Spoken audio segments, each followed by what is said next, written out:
ഇവിടെ അടിച്ചേൽപ്പിക്കലാണ് എന്ന് തോന്നുന്നത് ഇവിടുത്തെ മത മേലധ്യക്ഷന്മാർക്കോ മത നേതാക്കൾക്കോ മത മൗലികവാദികളെന്ന് പലരും വിളിക്കുന്നവർക്കുമാണ്. അല്ലാതെ പ്രിയമുള്ള ശ്രോതാക്കളെ, ഇപ്പോൾ ഞാൻ നിങ്ങളോട് പറയാൻ പോകുന്ന കാര്യം ഞാനങ്ങനെ പറയണമെന്ന് കരുതിയതൊന്നും അല്ലെങ്കിൽ പോലും ചില സാഹചര്യങ്ങളെ കൊണ്ട് പറയണമെന്ന് നിർബന്ധമായിട്ടും തോന്നി. ഇതിന് വളരെ ഗൗരവത്തിൽ നിങ്ങൾ എടുക്കണം.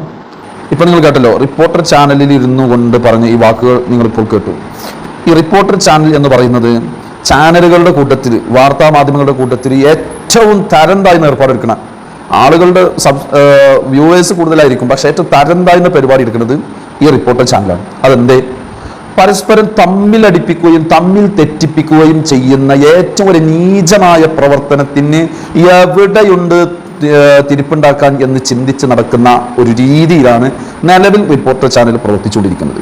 അതെന്തെങ്കിലും ഇങ്ങനെ ചാനലിൻ്റെ പേരൊക്കെ പറയേണ്ട ആവശ്യമുണ്ടോ? ആളുകളുടെ പേരൊക്കെ പറയേണ്ട ആവശ്യമുണ്ടോ? ചാനലിൻ്റെ പേര് പറഞ്ഞിട്ടില്ലെങ്കിൽ ഇവർ ചാനലുകാർ വിചാരിക്കുന്നത് നമ്മളെ പറ്റിയത് വേറെ ആരോ പറ്റിയാണെന്ന് വിചാരിക്കും. ഇനി അവരിപ്പോൾ അത് 5 പൈസക്ക് വില കൊടുത്തിട്ടില്ലെങ്കിലും ശരി, കേൾക്കണം, നിങ്ങൾക്ക് മനസ്സിലാകുമല്ലോ ഈ ചാനലിനെ കുറിച്ച് ഒരു കരുതൽ വേണം എന്നുള്ളത്. ചാനലിനെ അതുപോലെ തന്നെ അങ്ങ് വിഴുങ്ങാൻ പാടില്ല എന്നുള്ളത്. ചാനലിൽ പറയുന്ന എന്തും അത് സത്യസന്ധമാണെന്ന് കരുതി അങ്ങ് വിഴുങ്ങാൻ പാടില്ല എന്നുള്ളത്. ചാനലുകൾ ചെയ്യേണ്ടത് തന്നെ മാധ്യമ പ്രവർത്തനമാണ്. സത്യത്തിൽ ഇന്ന് നടക്കുന്ന മാധ്യമ പ്രവർത്തനം എന്താണ്? നിഷ്പക്ഷമായിട്ട് കാര്യങ്ങൾ വിലയിരുത്തുക എന്നൊന്നുമല്ല. സ്വന്തം പക്ഷത്തെ ജനങ്ങളിലേക്ക് അടിച്ചേൽപ്പിക്കാനുള്ള ഒരു ശ്രമം ചാനലിന്റെ ഭാഗത്തു നിന്നുണ്ടാകുന്നു. ചാനലിരുന്ന് സംസാരിക്കുന്ന ആളുടെ അഭിപ്രായം എന്താണോ അത് മറ്റുള്ളവരിലേക്കും കൂടി അങ്ങ് എത്തിക്കണം എന്നുള്ളതാണ്. അല്ലാണ്ട് അവരിരിക്കുന്ന ഒരു മാധ്യമ സ്ഥാപനത്തിലാണ്, ഒരു മാധ്യമത്തിന്റെ പ്രവർത്തനത്തിന്റെ ഭാഗമായിട്ടാണ് ഞങ്ങൾ ഇവിടെ ഇരുന്നുകൊണ്ട് ഈ സംസാരിക്കുന്നത്.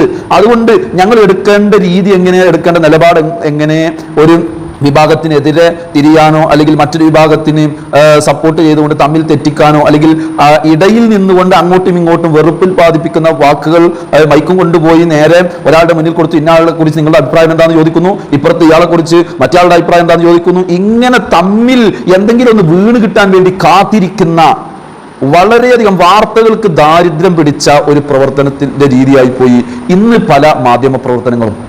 എന്തുകൊണ്ട് ഇങ്ങനെ സംഭവിച്ചു? എല്ലാം പണത്തിന് വേണ്ടി മാത്രമായതുകൊണ്ട് തന്നെ. പണം, റീച്ച് കിട്ടിയാലാണല്ലോ അതിൻ്റെ പിന്നാലെ അവരുടെ നിലയും വിലയൊക്കെ ഉയരുക എന്ന് അവർ കരുതുന്നത്. അതുകൊണ്ട് സത്യസന്ധതയ്ക്ക് ഒരല്പം അവിടെ മാറ്റിവെച്ചാലും ശരി, ഞങ്ങൾ റീച്ച് ഉണ്ടാക്കാൻ വേണ്ടി മറ്റുള്ളവരുടെ വികാരത്തെ വ്രണപ്പെടുത്തുന്ന രൂപത്തിലുള്ള തലക്കെട്ടുകൾ കൊടുത്തുകൊണ്ടും അതുപോലെ തന്നെ മറ്റുള്ളവരെ ഒന്ന് ചൊടിപ്പിക്കാൻ പറ്റുന്ന വാർത്തകൾ സൃഷ്ടിച്ചുകൊണ്ടും ഞങ്ങളുടെ ചാനലിനെ ഒന്ന് റീച്ച് കൂട്ടണം. ഇതാണ് ചെയ്തുകൊണ്ടിരിക്കുന്നത്. ഈ റിപ്പോർട്ടർ ചാനൽ വരുന്നത് വരെ, ഇവർ സജീവമാകുന്നത് വരെ മറ്റുള്ള പല ചാനലുകളും ഉണ്ടായിരുന്നു. 24 അടക്കം ഉണ്ടായിരുന്നു. 24-നൊക്കെ കുറച്ചൊരു പരിധിയുണ്ട്. അതുപോലെ തന്നെ മറ്റു ചാനൽ ഏഷ്യാനെറ്റും ഇതൊക്കെ, ഏഷ്യാനെറ്റിനും ചെറിയ ചില സ്വഭാവ ദൂഷ്യങ്ങളുണ്ട്. ഓക്കെ, മറ്റുള്ള ചാനലൊക്കെ പഴയ കാലത്തുള്ള ഒരു മാധ്യമ പ്രവർത്തനത്തിന്റെ ഭാഗമായിട്ട് ഇങ്ങനെ പോയിക്കൊണ്ടിരിക്കുകയായിരുന്നു. അവരൊന്നും അങ്ങനെ ഒരു വൈകാരികമായിട്ടുള്ള രൂപത്തിലേക്ക് വാർത്തകളെ വളച്ചൊടിക്കാറില്ലായിരുന്നില്ല. വാർത്തകൾ, വിവരങ്ങൾ ജനങ്ങളിലെത്തിക്കാൻ അത് നോർമലൈസ് ചെയ്ത് പറയുക എന്നുള്ളതിനപ്പുറം ഇത് ചിലത് വൈകാരികമായിട്ട് വാർത്തകളെ കൊണ്ടുപോകുന്ന ഒരു രീതി ഉണ്ടായിരുന്നില്ല. ഈ അടുത്ത കാലത്താണ്, നമ്മളും വാർത്താ ചാനലൊക്കെ ശ്രദ്ധിക്കുന്നുണ്ടല്ലോ, ഈ അടുത്ത ഞാൻ ഈ റിപ്പോർട്ടർ ചാനലിൽ ഇങ്ങനെ വരാൻ തുടങ്ങിയപ്പോഴാണ് വാർത്തകളൊക്കെ ഒരു വൈകാരികമായ തലക്കെട്ടുകളും വൈകാരികമായ രൂപത്തിൽ അതിനെ അവതരിപ്പിച്ചിട്ട് അവർ ചാനൽ റൂമുകളിൽ ഇരുന്നു കൊണ്ട് അവർ പല വിഷയങ്ങളെയും മറ്റുള്ളവരുടെ അധികാരത്തിൽപ്പെട്ട വിഷയങ്ങളെ ചർവണം നടത്തുകയാണ്. അപ്പുറത്തെ അയൽവാസിയുടെ വീട്ടിൽ ഇന്ന് ഉച്ചയ്ക്ക് എന്ത് ഉണ്ടാക്കണം എന്നുള്ളതിന്റെ പേരിൽ അവര് 4 പേരും ചർച്ച നടത്തുകയാണ്. ഇന്ന് തക്കാളിക്കറി മതി, അല്ല ഇന്ന് ഇറച്ചിക്കറി തന്നെ വേണം. അതിന് അഭിപ്രായങ്ങളും തർക്കങ്ങളും എന്ത് കാര്യമുണ്ട്? പൊതുവിഷയത്തിൽ ഓക്കെ, എന്നാൽ പൊതുവിഷയങ്ങളിൽ ഇടപെടുന്നുണ്ട്. പക്ഷെ ചില ചർച്ചകളൊക്കെ കേൾക്കുമ്പോൾ നമുക്ക് ഇത്തരം ഒരു പരിഹാസമാണ് തോന്നുന്നത്. ചില ചർച്ചകളുടെ രൂപം പണ്ടേതോ ഫേസ്ബുക്ക് പോസ്റ്റിൽ കണ്ടിരുന്നു. ഫുട്ബോൾ, ക്രിക്കറ്റിനെ കുറിച്ച് ചർച്ച നടത്താൻ വേണ്ടി ഫുട്ബോൾ താരങ്ങളിൽ പ്രമുഖരായ ഒരാൾ, അതുപോലെ തന്നെ മറ്റു ഹോക്കിയിൽ പ്രമുഖരായ ഒരാൾ, അല്ലെങ്കിൽ രാഷ്ട്രീയക്കാരനായ പ്രമുഖരായ ഒരാൾ, ഇങ്ങനെ 4 വ്യത്യസ്തങ്ങളായ തലത്തിലുള്ള ആളുകൾ വിളിച്ചു കൂട്ടിയിട്ട് അങ്ങ് ചർച്ച നടത്തുക തന്നെ. ക്രിക്കറ്റിനെ കുറിച്ച് ചർച്ച നടത്താൻ ക്രിക്കറ്റുമായി ബന്ധപ്പെട്ട് 4 പേരെയല്ലേ ഇരുത്തേണ്ടത്. ക്രിക്കറ്റുമായിട്ട് ലെവലേശം ബന്ധമില്ലാത്ത, അതുമായിട്ടൊരു ബന്ധവും ഇല്ലാത്ത ആളുകളെ വന്നിട്ട് ക്രിക്കറ്റിനെ കുറിച്ച് ചർച്ച നടത്തുന്നത് എങ്ങനെയുണ്ടാകുമോ? അപ്രകാരമാണ് പല വിഷയങ്ങളും ഇന്ന് ചാനൽ ചർച്ചക്കാർ ഏറ്റെടുക്കുന്നത്. ചില ചാനൽ എഡിറ്റേഴ്സിന്റെ ഒക്കെ റിപ്പോർട്ടർമാരുടെയൊക്കെ ധാരണ എല്ലാവരും നമ്മൾ ഒറ്റയ്ക്ക് ഇങ്ങനെ മോശമാക്കുന്നില്ല. ചിലർ കാരണമാണല്ലോ മൊത്തത്തിൽ ഇത്തരം ആക്ഷേപങ്ങൾ കേൾക്കേണ്ടി വരിക. ചില ആളുകൾ അവരുടെ പറച്ചിലൊക്കെ കേട്ടാൽ അവരാണ് ഈ ലോകത്ത്, ഈ കേരളത്തിലെ ഏറ്റവും വലിയ വിവരസ്ഥർ അവരാണ് എന്ന് തോന്നിപ്പോകുന്ന രൂപത്തിലാണ് ചിലപ്പോഴൊക്കെ ഈ വാർത്താ ചാനലിന്റെ അകത്തിരുന്നു കൊണ്ട് വാർത്തകൾ വായിക്കുകയും എഡിറ്റ് ചെയ്യുകയും ഒക്കെ ചെയ്യുന്ന ആളുകളുടെ ചില ധാരണകൾ. അത്തരം ധാരണകൾ പലപ്പോഴും വെളിച്ചത്ത് വരാറുണ്ട്. ഈ രാഷ്ട്രീയ പാർട്ടികളെയും രാഷ്ട്രീയക്കാരെയും ഈ മതവിഭാഗങ്ങളെയും മറ്റുമൊക്കെ പരസ്പരം തമ്മിലടിക്കാൻ വേണ്ടി പരസ്പരം എന്തെങ്കിലുമൊക്കെ തലവാചകങ്ങൾ കൊടുക്കുകയും പരസ്പരം ന്യൂസുകൾ സൃഷ്ടിക്കാൻ വേണ്ടി ഓരോ നേതാക്കന്മാരുടെ അടുക്കലേക്കും ചെന്നുകൊണ്ട് എന്താണ് ഒരു ആവശ്യവും ഒരു പ്രസക്തിയും ഇല്ലാത്ത വിഷയത്തെക്കുറിച്ച് എന്താ നിങ്ങളുടെ അഭിപ്രായം എന്ന് പറഞ്ഞ് ചോദിക്കുന്നു. കുറച്ച് ആളുകൾ വാർത്ത കേൾക്കാലോ എന്ന് വിചാരിച്ച് ഇതിന്റെ മുന്നിൽ ഇരിക്കുന്നുണ്ടെന്ന് കരുതി ഇതിനെ ദുരുപയോഗം ചെയ്തുകൊണ്ടിരിക്കുകയാണ് ഇന്ന് പലപ്പോഴും വാർത്താ മാധ്യമങ്ങൾ.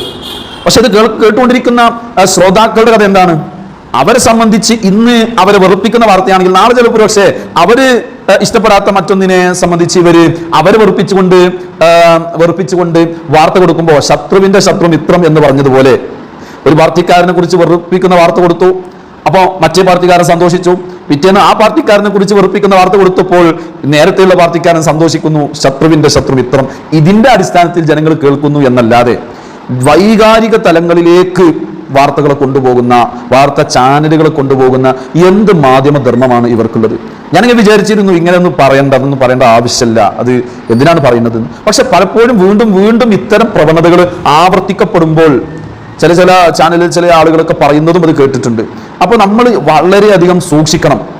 എൻ്റെ സ്നേഹിതരോട്, സുഹൃത്തുക്കളോട്, പ്രത്യേകിച്ച് മുസ്ലിം സഹോദരങ്ങളോട് പറയാനുള്ളത്, ചാനൽ ചർച്ചക്കകത്തിരുന്നു കൊണ്ട് എന്തെങ്കിലുമൊക്കെ ചർച്ച ചെയ്തെന്ന് കരുതി അതാണ് അന്തിമ തീരുമാനം എന്ന് ആരും ധരിക്കരുത്. പ്രത്യേകിച്ചും മതപരമായ വിഷയത്തിൽ ഏതോ വിവരമില്ലാത്ത മുസ്ലിം പേരുള്ള ഒരുത്തന്നെ ചാനലിൽ കൊണ്ടുവന്നിരുത്തി അവർ ചർച്ചക്ക് ഇരുത്തുമ്പോൾ കുറച്ചൊക്കെ കുറച്ചൊക്കെ ബുദ്ധിയും വിവരമുള്ള ആളുകളൊക്കെ ഇപ്പൊ ചാനൽ ചർച്ച ചെയ്ത് പരമാവധി പിന്തിരിയാൻ ശ്രമിക്കാണ്.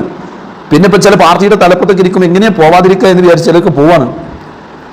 അപ്പോ ചില സന്ദർഭങ്ങളിലെങ്കിൽ പോലും അവിടെ പോയില്ലെങ്കിൽ ഒട്ടും തന്നെ യോഗ്യതയില്ലാത്ത ആളുകൾ അവിടെ കയറി ഉള്ളതും കൂടി നാശമാക്കും എന്ന് കരുതി പോകുന്നവരും ഉണ്ട്. എന്ത് തന്നെയാണെങ്കിലും വളരെ മോശം പ്രവണതയിലൂടെ കടന്നു പോകുന്ന ഇത്തരം ചാനലുകാരോട് ചിലപ്പോഴൊക്കെ പുച്ഛം തോന്നി തുടങ്ങുകയാണ്. നമ്മളൊക്കെ എത്രയോ നല്ല ചാനലാണ് എന്നൊക്കെ വിചാരിച്ചിട്ടുണ്ടായിരുന്നു. പക്ഷെ ചില പ്രവണതകൾ എന്ന് മാത്രമല്ല, എൻ്റെ മുസ്ലിം സുഹൃത്തുക്കളോട് ഞാൻ പറയാണ്, ഈ ചാനൽ പലപ്പോഴും യുക്തിവാദത്തിന്റെയും ലിബറലിസത്തിന്റെയും കൊടപിടിക്കുന്നവരായിട്ട് പലപ്പോഴും അറിയിച്ചു. ഈ അരുൺകുമാറിനെ കുറിച്ചൊക്കെ ഞാൻ മുമ്പ് ഏതൊരു ചെറിയൊരു കുഞ്ഞു വീഡിയോ ചെയ്തിട്ടുണ്ട്. അത് യൂട്യൂബിൽ ഇട്ടിട്ടുണ്ടോ എന്ന് എനിക്ക് ഓർമ്മയില്ല. എന്തു തന്നെയാണെങ്കിലും ഇതൊക്കെ വളരെ കാര്യഗൗരവത്തിൽ തന്നെ നമ്മൾ എടുക്കണം. അതുകൊണ്ട് ഇത്തരം ആളുകൾ നമ്മളെ വെച്ച് പണമുണ്ടാക്കുകയാണ്. മൊത്തത്തിൽ ഉണ്ടല്ലോ എല്ലാവരെ കുറിച്ചും പൈസ ഉണ്ടാക്കുകയാണെന്ന് ഒരു ആരോപണം പറയൽ. പൈസ ഉണ്ടാക്കാൻ എല്ലാവരും പൈസ ഉണ്ടാക്കുന്നുണ്ട്.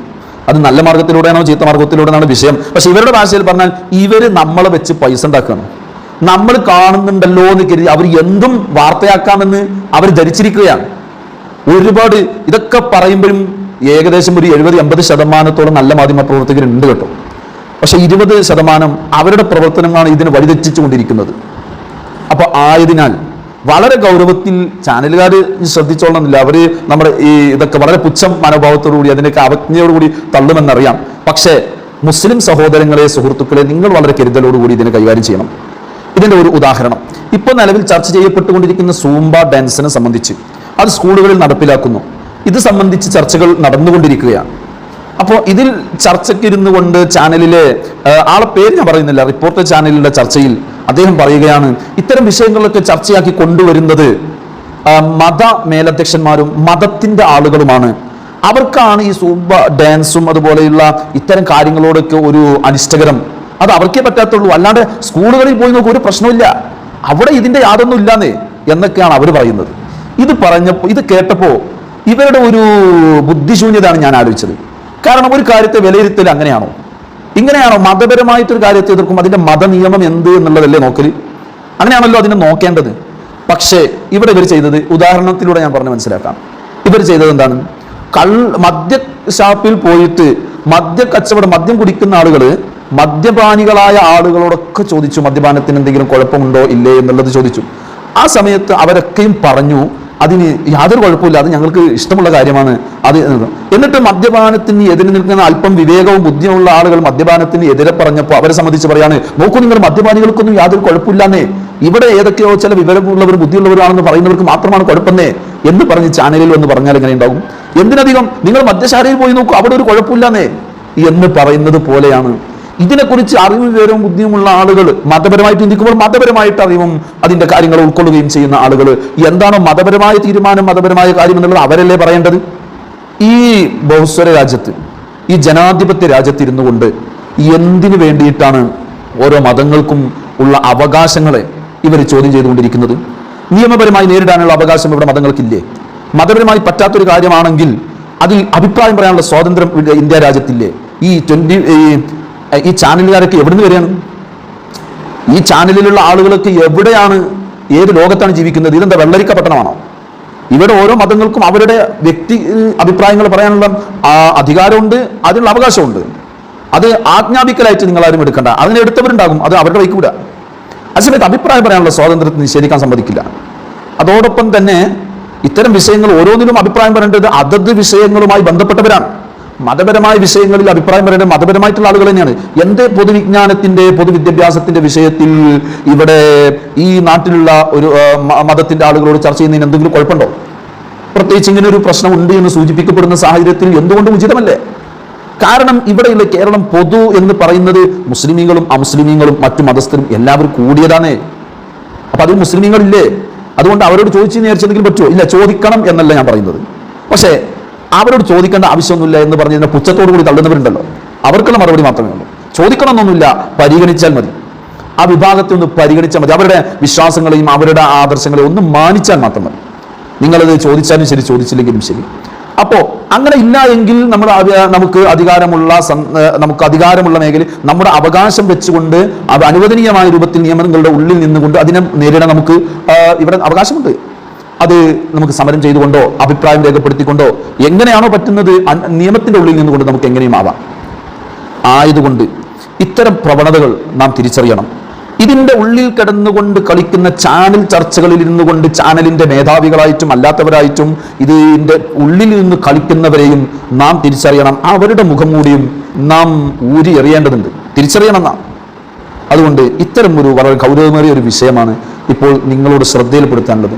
മുസ്ലിമീങ്ങളോട് അവസാനമായിട്ടൊരു വാക്ക് പറയുന്നു. മുസ്ലിമീങ്ങളെ എക്കാലത്തും നയിച്ചു കൊണ്ടിരിക്കുന്നത് പണ്ഡിതന്മാർ തന്നെയാണ്. പണ്ഡിതന്മാർ തെറി പറഞ്ഞും കുറ്റം പറഞ്ഞും ഇവിടെ പണ്ഡിതന്മാരോട് ജനങ്ങൾക്ക് അകൽച്ചയുണ്ടാക്കാൻ വേണ്ടി പല ഭാഗത്തു നിന്നും ശ്രമങ്ങൾ നടന്നുകൊണ്ടിരിക്കുന്നുണ്ട്.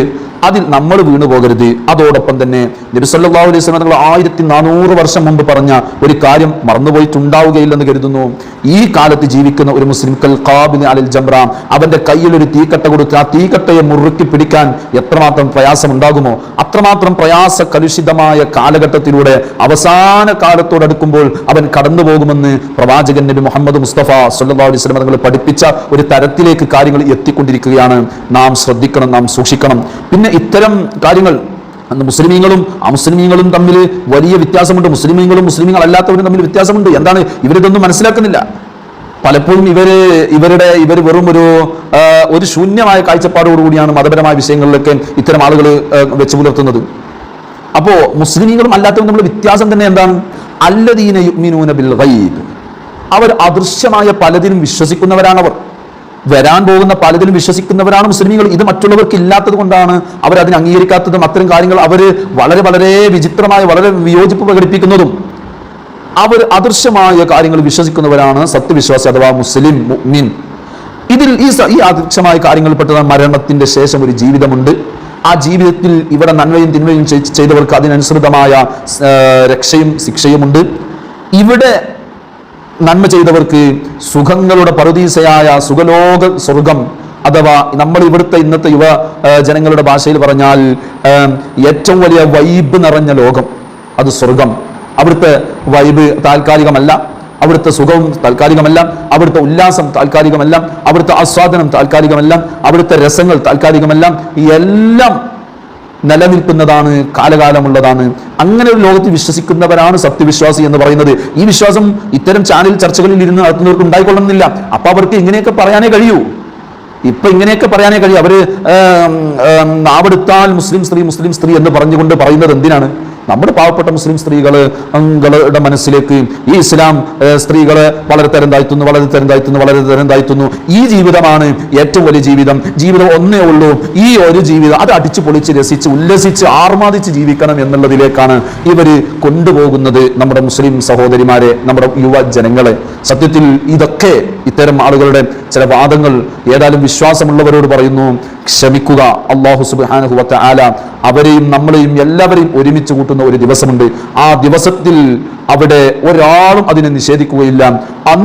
ഇന്ന് ക്ഷമയോടുകൂടി ജീവിച്ചവന് അന്ന് വിജയം കൈവരിക്കുകയും പരമമായ വിജയം അവിടെ അവന് സമ്മാനമായി ലഭിക്കുകയും ചെയ്യും. ഇന്ന് ഇവിടെ രസവും അതുപോലെ തന്നെ ഉല്ലാസത്തിന്റെ പിന്നാലെയും ആസ്വാദനത്തിന്റെയും വെറും വൈബ് വെറും എൻജോയ്മെന്റ് എന്ന് പറഞ്ഞ് ജീവിച്ചവൻ അവിടെ പ്രയാസപ്പെടുമ്പോൾ, അവിടെ അവന് ശിക്ഷകൾ അനുഭവിക്കുമ്പോൾ അവിടെ രക്ഷപ്പെടുത്താൻ അവനെ ഒരു ചാനലുകാരനും കാണൂല, ഒരാളും അവനവിടെ രക്ഷപ്പെടുത്താൻ വരൂല. അവരവർ ചെയ്ത സൽക്കർമ്മങ്ങളും അവരവർ ഉണ്ടാക്കിയെടുത്ത നല്ല നല്ല ബന്ധങ്ങളും അതിലൂടെ മാത്രമേ രക്ഷപ്പെടാൻ കഴിയൂ. അല്ലാഹു സുബ്ഹാനഹു വ തആല നമ്മെ തുണക്കുമാറാവട്ടെ. അസ്സലാമു അലൈക്കും വറഹ്മത്തുള്ളാഹി വബറകാതുഹു.